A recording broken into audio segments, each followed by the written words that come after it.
Good morning and welcome to Monday Mornings with Margie, here for another week of sharing different people from all over the country with you. Today we have another exciting guest, Amanda Olson, who has joined us, and I'm going to let Amanda introduce herself to all of us. Yeah, hi Margie, thank you for inviting me on. Amanda Olson. I am the owner, founder, CEO of Champion State of Mind. We are a mental health and addiction counseling service in Northwest Iowa. And I started Champion State of Mind back in 2016. Myself and therapy dog Murphy, we started that 5 years ago. And since then, we have grown to multiple offices across Northwest Iowa. And now there are about, if you count employees, providers, and interns, there's about 20 of us scattered across Iowa now. So it's quite exciting. There's quite a bit of things that we enjoy doing within our company. And one of this is advocacy and talking with other companies like yourself about mental health and substance use. Great. That's great. One thing that's been striking to me since Achieve went into Iowa was I know that there's a lack of psychiatry and mental health services throughout the country. But in Iowa, it was pretty remarkable and pretty profound to me, especially in the psychiatry realm of things, but sort of the lack of treaters available. And is that part of what motivated you to sort of start your own company, or if not, what did motivate you? Yeah, absolutely. I've been in the field about 8 or 9 years now as a mental health therapist myself. Growing up, if you talk to my guidance counselor, I don't remember this, but I guess she told me this. I was actually helping people go to her office. And so I guess I just had a knack for talking with people and wanting to be of help. So there's a natural ability for myself to want to be there and help others. However, when it came to specifically mental health or brain health, I found the science aspect very, very intriguing to me. So I went to Werper College, and that's where I got my bachelor's degree in Iowa. And then I went on to receive my master's in mental health counseling from Walden University with a specialization in crisis and trauma. And also with all of that, moving into the field itself, there's what I thought I knew, and then there's what I found and how we've adapted over the past, roughly 10 years. What I thought I knew was what the kind of therapist I was going to be. I thought I was going to be really quiet, laid back, more Rogerian would be the phrase we would use, now my head, I got in the field and I realized I was way more hands-on, wanted to talk, wanted to engage with my clients a lot more, which was great. But then when I realized that the need was different, that, like you mentioned, the psychiatry, the type that was required was not what I thought it was. And so as a provider, we have choices that we need to make, as in, do we adapt to the needs around us, and can we do that for who we are as a person? And so as time went on, I worked in the nonprofit sector for a while, and I realized I had a vision, I had an idea that I wanted to fulfill. And that was to promote a champion mindset among the mental health field. And we hear about that champion mindset a lot more when it comes to, sports, that being overcoming adversity, pushing through, difficult obstacles and keep going. And I really enjoyed that idea, but I wanted to carry that forward more into individuals' day-to-day lives. And so like on our website, championmind.org, you can see a list of what it means to have a champion mindset. And when we're working within the mental health field, we really see that there are so many aspects of that that are important. Not just in working from a mental health therapist standpoint, but psychologists, psychiatrists, we need that mindset to overcome that, not just from a sports analogy standpoint, but really from day to day. People need that, especially in today's world. So, as a business owner, we have not been able to add psychiatry yet. That is a whole nother ball game. Do we need it? Absolutely. One aspect that we can do is do our very best to try to connect clients with providers that we know that are offering those services within the areas.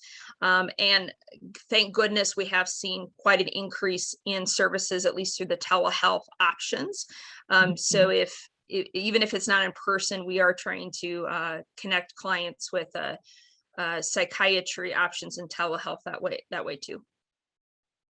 Great. So can you tell me just a little bit about the champion mindset? I'm just curious, like what are some of the basic pillars of what? I'm just curious. Oh, definitely. So one of the big things is, the mind, body, soul, spirit connection. And to be honest, we hear that a lot, in the mental health world.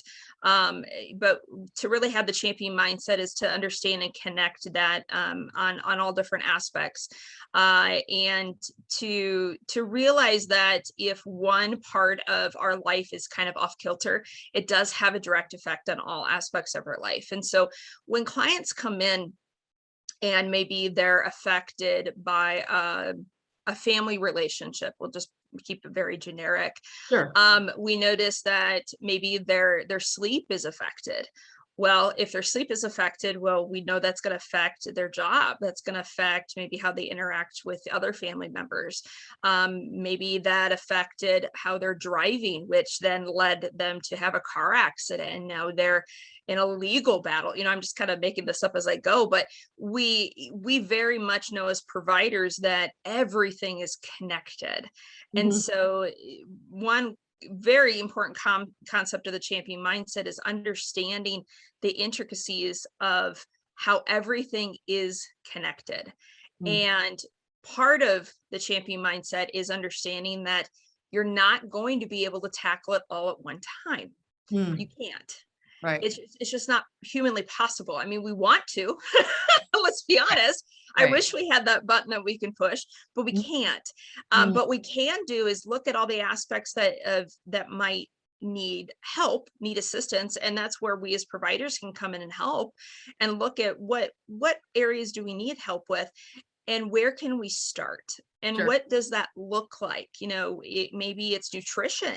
Maybe we need assistance in looking at what we eat, because what we eat is how we feel. Somebody coming in and saying, I'm having problems in my relationship, but we want to talk about what I eat. Most people wouldn't think about that, but actually, that might be something that we need to look at first. But the champion mindset, we hear the word champion. And most people automatically think of sports, which is not wrong. Absolutely. Honestly, most people think we sell sports apparel when we drive by, which I think is quite funny. But it's supposed to instill the concept that every single day we have obstacles. They might be small, they might be large, but every person has obstacles. But a champion mindset looks at these obstacles and goes, okay, I'm going to face these obstacles head on. I'm going to do the best I can with what I have today.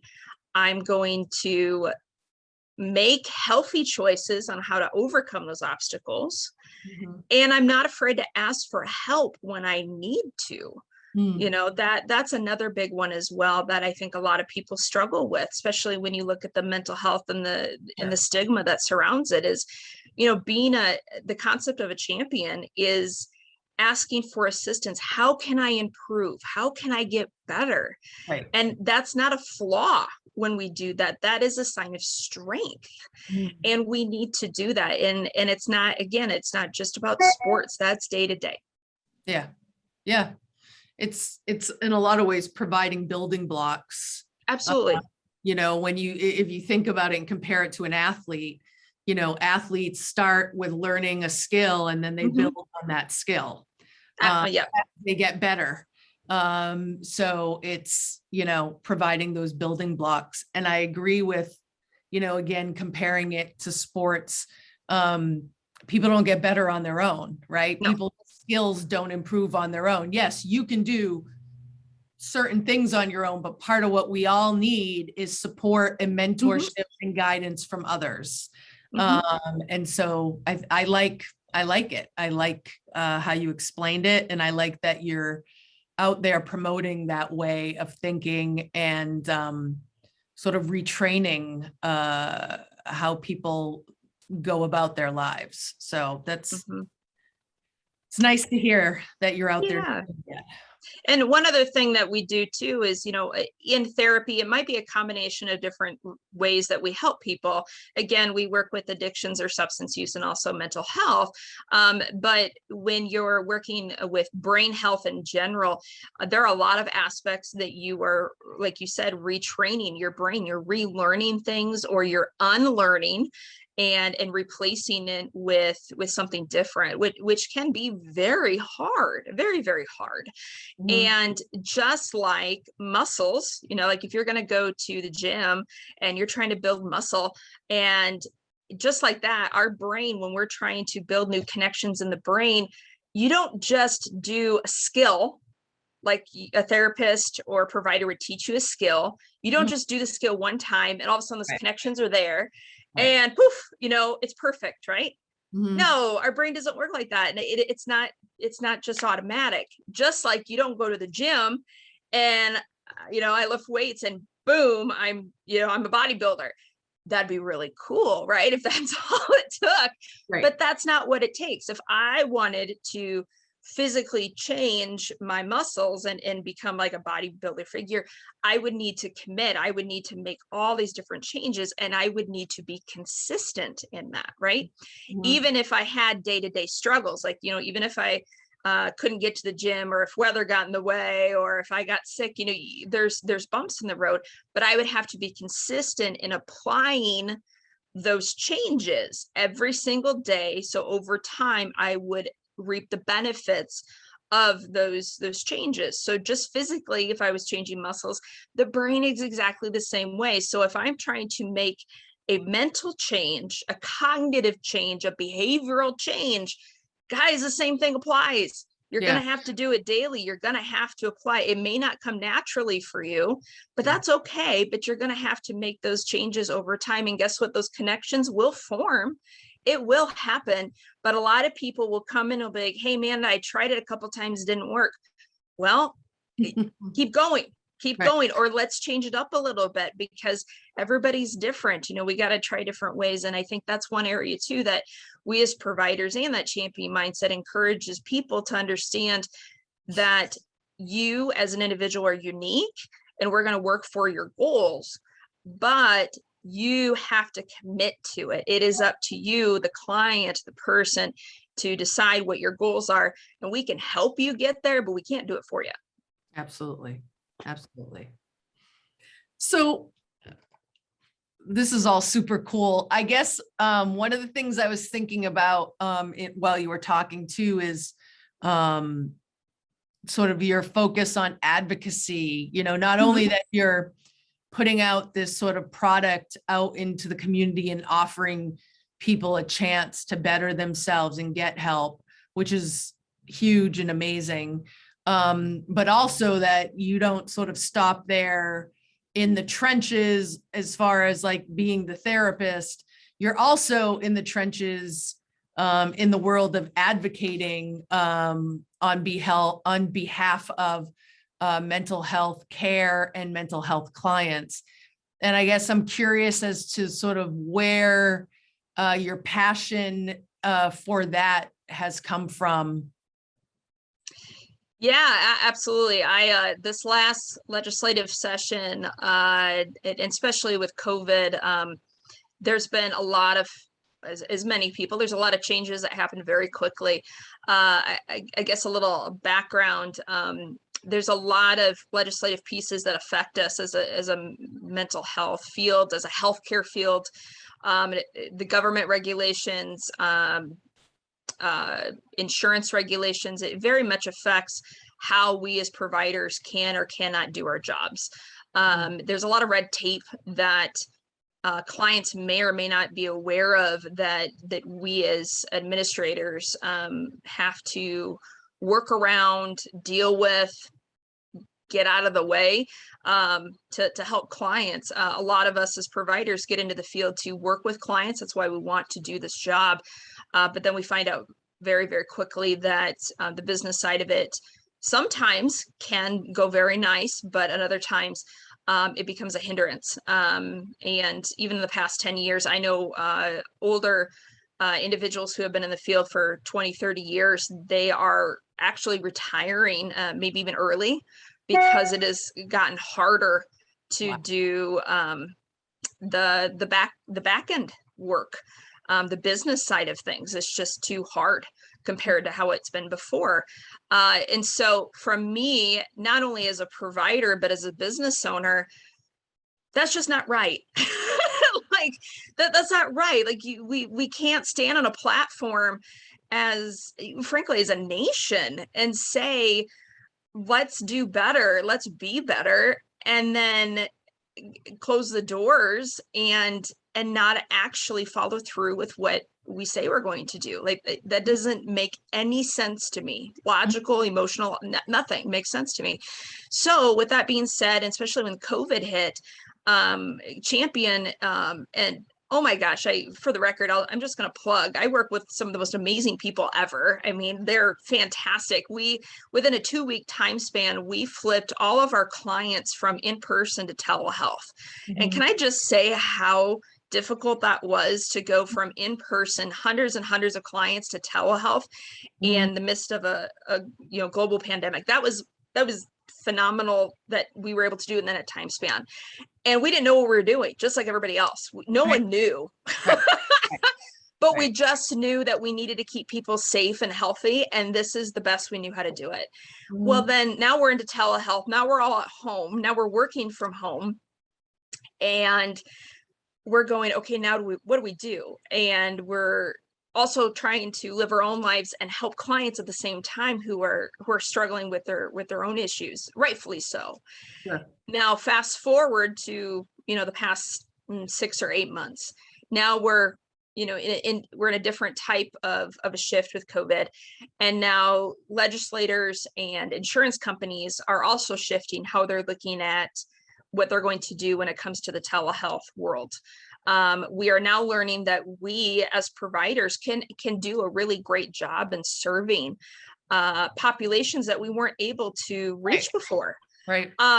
Holy cow. I mean, before, as mental health providers, at least in the state of Iowa, we were extremely limited to the ability to do telehealth services with clients and have insurance companies pay for it. Psychiatry was able to do it pretty easily. Mental health or substance, no, it was almost nearly impossible. There were hiccups in there that if you knew what to do and how to bill, you were good, but it was not readily used. Slam COVID, everybody's doing it, and we're noticing all these amazing rates of turnaround. Our no-show numbers are down. Yes, anxiety and depression in some ways are up, right? Understandably so. But we have clients that are loving telehealth, absolutely loving it. And where we live, the winter weather, guys, sometimes we can't even get in our house. Right. And we have clients too that that unfortunately, because of either medical issues or or because of mental health concerns, they can't even leave their house. And now we can talk to them, so there's all these reasons, guys, we need telehealth. Well, I got involved in the legislative because there was an undercurrent that we were, as providers, as companies, going to get shortchanged, that they were going to put in a lack of a better phrase, put a lot more red tape in our line to either minimize our availability to offer telehealth services, or bluntly, we're going to offer less financial means for us as providers. Like, we would still offer in person, but they were going to offer us as providers less money for doing telehealth service. And as a provider and an owner, part of my words, I was like, oh, hell no. No, we're not doing that. Like, you guys are not on the front lines here. We've been doing this whole time. That is not okay. And so I became extremely vocal with the last legislative system that we needed to have a universal state policy that said that telehealth services need to be paid at full parity, full price for in-service versus telehealth. And we got it. It did pass. It was not easy. There was a lot of back and forth, not going to lie, but it did finally pass through Governor Reynolds' tax bill. She did get it through, so that's fantastic. Now we still are kind of waiting to see if individual insurance companies are going to put their own stipulations in as to what can and cannot be billed, or what it looks like for telehealth services. We just don't know. But it doesn't mean that we're going to stop fighting for the business side, or, for our clients, because this is ridiculous. Like, the clients need this service. We know that. We're on the front lines. We see this all the time. This shouldn't be this hard to access services. If you want a nation to be better, then you need to make it easier for people to access these services. And you also need to make it easier for providers to bill, and companies to be able to bill and use the insurances, because as providers, as companies, you have two levels.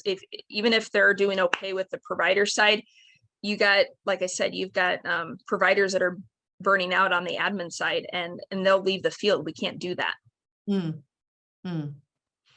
Yeah, it's interesting and sad to hear, how some of your colleagues who have been doing this for a long time are burning out. And, with the parity laws that exist, it still feels like mental health and substance abuse is like, it's just, it continuously gets the short end of the stick. And what people don't pay attention to or talk enough about is how medical, going kind of back to what you were talking about, you can talk mind-body connection, but how medical and health issues are so interconnected. Oh, yeah. Mental health issues. And in treating one and not treating the other, you're really not treating anything. Right. And so I'm always just struck by what happens within the mental health community. But then people like you, who are willing, to offer services throughout a geographic area, but then also willing to sort of fight not only for the business end of what you're trying to do, but ultimately for the people you're treating, to have that access. And, when you spoke about the no-show rate, I mean, I think that's huge. And that's a big part of it, especially in a state like Iowa, where there's a lot of rural areas where people don't have access to anything. Absolutely. Yeah. Where we live in rural communities where Champion's offices are rural communities. I mean, I was at one meeting where a gentleman said, I'm a farmer, and, accessing services is difficult for me, especially during, the harvest season. I have to get out of my tractor. I have to drive 3 hours to get to my provider to have an hour session, and then drive 3 hours back. I mean, if you're a farmer, that is, Yeah. no, you, Right. no, we don't do that. But they could literally sit in their truck Right. and get on their phone and have a session and still be doing their job. Yeah. Right. The ripple effect from offering telehealth services is more than just a few bucks. And that's, and I understand where people don't, they become tunnel vision when they think it's just a few, no. And then that's why I become so passionate about it. It's so much more than, it's not just about a few bucks, because here's the other side. Those few bucks, at least from our business side, those add up. Because us as providers, when we live in rural communities, we want to offer those services. We want to offer in person, but we want to offer telehealth because we understand that we want to reach as many people as possible. Right. And we don't want to cap, oh, I'm sorry, we're not going to get as much money from this one, so we're not, that's not ethical for us. Like, that's not okay. We're not going to do that. But those few dollars for those few sessions, that adds up. And over time, if that adds up, if we lose money, and over time, we have to stay in business too. Right. This is a business, and so when, larger companies are out there going, oh, it's just a few bucks, we'll short them a few bucks. Every penny counts. So yeah, I am going to fight for that. And the other side, that mind body connection, there was one larger corporation that argued, that they as a company were going to lose millions of dollars if they paid telehealth at full parity. And I argued, I said, I'm not sure how you came up with that. In my mind, I'm not sure how you came up with that, given that we haven't been doing it for that long. I'm not sure how you can come up with those numbers. I'm not sure. But the other part of it is, are you even talking about the money that you're going to save by people actually taking care of their brain health? Because it should cut down on your emergency room visits. It should cut down on your inpatient services. It should save you money in all these aspects, or people, having other physical ailments that are affecting their body because their mind is healthier. But they left that part out. Surprisingly, but it does go back to that. It's all back to that. And again, we know that, we're very vocal about that. We see that day in and day out with our clients. And we're going to keep fighting the good fight for them. But it takes people like yourself to get us out there to talk about this. But rural communities, we need in person just as much as we need telehealth, and at least champion too. I firmly believe that one of the best things we can do in smaller communities is to invest in our communities back here at home, because if you do that, you're going to find these people are going to come back home. And if you invest in the people that are here, they're going to come back and invest in the community again. And so, because trying to get people to move to rural from when they've never been in rural doesn't work. Not really. I mean, you can try to attract it, but you're going to have to give a lot of incentives. Most people tend to go back to areas where their family's from. Yeah. And we know that. So if you want to find people that are going to stay around in your communities, invest in your people. We're here, they're there. And then if we need additional services, that's where telehealth is such a phenomenal option too, because somebody from across the state can still talk to somebody else. And we can fill in those gaps when we need it. So I'm just been a huge advocate for it. I don't know why we would cap it. Yeah. And two thoughts I have on that. And then I have another question for you. Sure. The first thing is that I've done interviews with other people from Iowa who have talked about in rural Iowa that people don't like going to clinics or therapy offices because everybody knows everybody and they don't want their car to be seen in the parking lot or them being seen coming in and out, obviously, because there's still stigma, right? Yep. And so I'm thinking like telehealth is another way that for people who, want to keep their confidentiality, that they're going through a hard time or they're seeking out help, can do that Mhm. without having that fear that, someone's seeing them coming out of the therapist's office. Yep. And so that was just one thought. And then the second thought I was having was, just because there's a therapist in your area, it doesn't mean that that therapist is the right match for you. No, And I would agree. that they have the specialty that you yourself need. So Yes. to be able to access a therapist from a different part of Iowa who Mhm. has a specialty in whatever issue you're experiencing, and or you just relate better to, Mhm. that's all really important in helping people get better. So there's just so many Yes. layers to how this helps. Oh, I completely agree with the comments you just said. Yeah, we have people that one of our office, like our main office where we're at, we share the office with a chiropractor. And so some people will actually say, I'm going to the chiropractor, Yeah. but they're actually coming to see us, which Yeah. we don't care. That's fine. Yeah. Yeah. But yeah, people know their cars. Yeah. So they drive by and they'll, people are nosy. I don't care who Yeah. you are. It's a small community. People know people and they know Mhm. their vehicles. So telehealth definitely offers that confidentiality aspect. Another thing to keep in mind too, if you have a situation where there's a domestic violence situation going on, and they know cars, and they're looking for them, if you have a telehealth option, you can be more discreet in Sure. that you're not worried about where the vehicles are. So that's something to keep in mind as well. So it's not even about, confidentiality just from, your nosy neighbor. Sometimes it's a safety issue Sure. that we keep that in mind too. So another positive there. And uh, the, oh no, there goes my brain. Sorry, I had a moment. What was your second point? It was the second point was around specialties. Yes, specialties. Yeah. Thank you.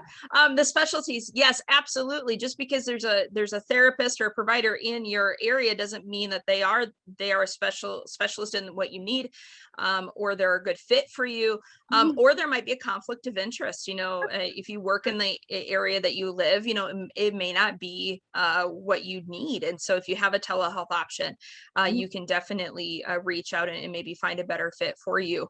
App happens all the time. We try to bring more in-person people to give it more variety, but it is what it is. When you live in a larger city, you might have more options. Sure. But we are doing the best we can with what we have. We have the technology. Let's utilize it. That's great. Sure.